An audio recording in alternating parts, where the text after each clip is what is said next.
Welcome to I dream. నేను Udayasri. Advocate Nageshwar పూజారి గారు మనతో ఉన్నారు, మాట్లాడదాం. Hello sir, welcome to our studio. Personal loans తీసుకున్నప్పుడు కొన్ని సందర్భాల్లో కట్టలేని పరిస్థితిలో ఏజెంట్స్ వచ్చి ఇంటి దగ్గర చాలా హరాస్మెంట్ చేస్తూ ఉంటారు. కొన్నిసార్లు వాళ్ళ హరాస్మెంట్ తట్టుకోలేక వాళ్ళు ప్రాణాలు కూడా తీసుకుంటూ ఉంటారు కదా. మరి అలాంటప్పుడు ఎవరైతే అలా బిహేవ్ చేస్తారో అలాంటి ఏజెంట్స్ పైన చట్టపరంగా ఏమైనా చర్యలు తీసుకోవడానికి ఉండదా?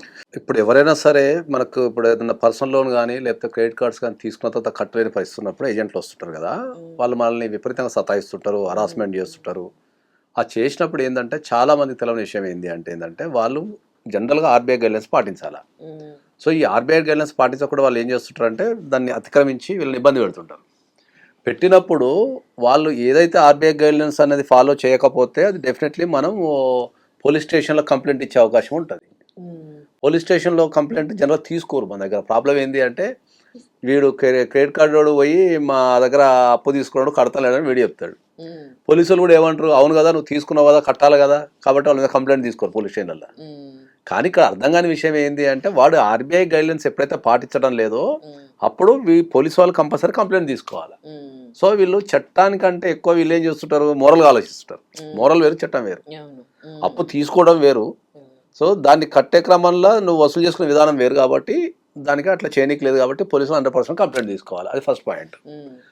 రెండోది, ఒకవేళ పోలీసు వాళ్ళు తీసుకోలేని పరిస్థితి ఉన్నప్పుడు మీరు ఏం చేయొచ్చు అంటే ఏంటంటే వాళ్ళ మీద క్రిమినల్ డిఫమేషన్ కేసు వేసుకొని వాళ్ళని జైలుకు పంపించే అవకాశం ఉన్నది.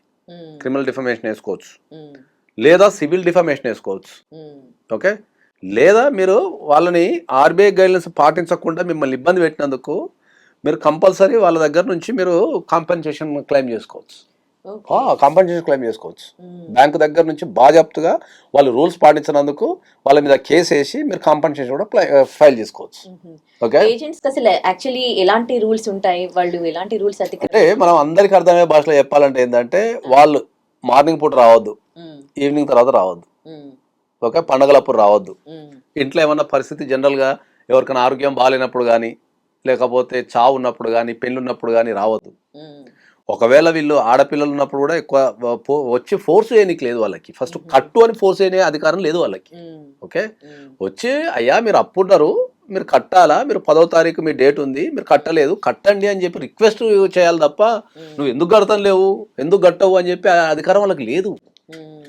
వాళ్ళ డ్యూటీ ఏంది, ఇంటికి వచ్చి రిమైండ్ చేయాలి అంతే. అంతే తప్ప వాళ్ళు పర్సనల్గా తీసేసుకొని మన మీద బూతులు మాట్లాడము, మన ఇంట్లో మీద బూతులు మాట్లాడము, తల్లిదండ్రులు ఉంటే వాళ్ళని భయపెట్టడము, లేకపోతే పిల్లలు ఉంటే భయభ్రాంతులు చేయడం, ఇట్లాంటి వాతావరణం చేయడానికి లేదు వాళ్ళకి. అందుకనే ఆ టార్గెటే కదా వాళ్ళది. వాళ్ళ టార్గెట్ ఇంత వసూలు చేస్తే వాళ్ళకి ఇంత కమిషన్ ఉంటుంది. అట్లా చేస్తున్నారు కాబట్టే మనం ఏం చెప్తున్నాం అంటే వాళ్ళని ఎదుర్కోవడానికి మనం క్రిమినల్ డిఫమేషన్ వేసుకోవచ్చు, సివిల్ డిఫమేషన్ వేసుకోవచ్చు. గట్టిగా మాట్లాడితే మనల్ని హరాస్మెంట్ చేసినందుకు మనం బ్యాంకు నుంచి కాంపన్సేషన్ కూడా వసూలు చేసుకోవచ్చు. ఉల్టా మనం కట్టాల్సింది పోయి వాళ్ళ దగ్గర నుంచి మనం ఉల్టా పైసలు తీసుకోవచ్చు. అది పిఎస్ లో కంప్లైంట్ కూడా తీసుకోరు కదా. అదే పిఎస్ లో కంప్లైంట్ తీసుకున్నప్పుడు మనం డైరెక్ట్ కోర్టుకి వెళ్ళి అప్రోచ్ కావచ్చు. మనం ప్రైవేట్ కంప్లైంట్ వేసుకోవచ్చు కోర్టులో. జడ్జి గారి ముందు ప్రైవేట్ కంప్లైంట్ వేసుకుని వాళ్ళ మీద చర్యలు తీసుకోమని చెప్పొచ్చు.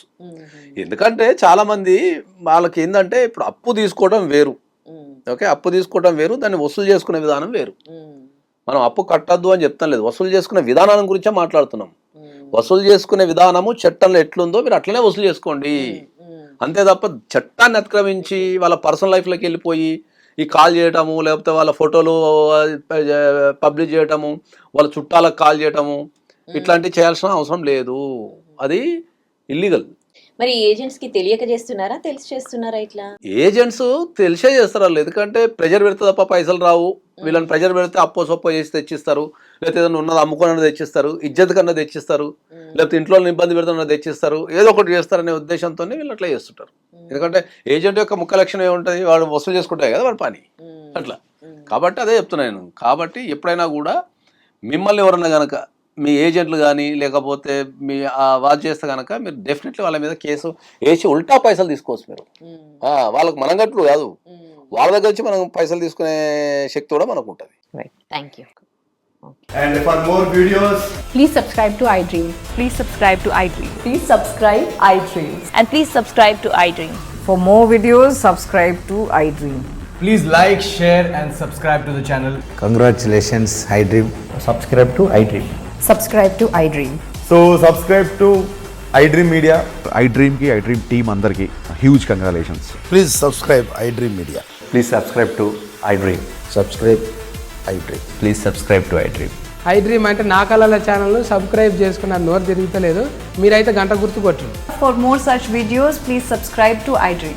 Subscribe to iDream. Please subscribe to iDream. Please subscribe iDream Media. Please do subscribe to iDream. Please subscribe to I dream media. For best entertainment and information, please subscribe iDream. And don't forget to subscribe to I dream.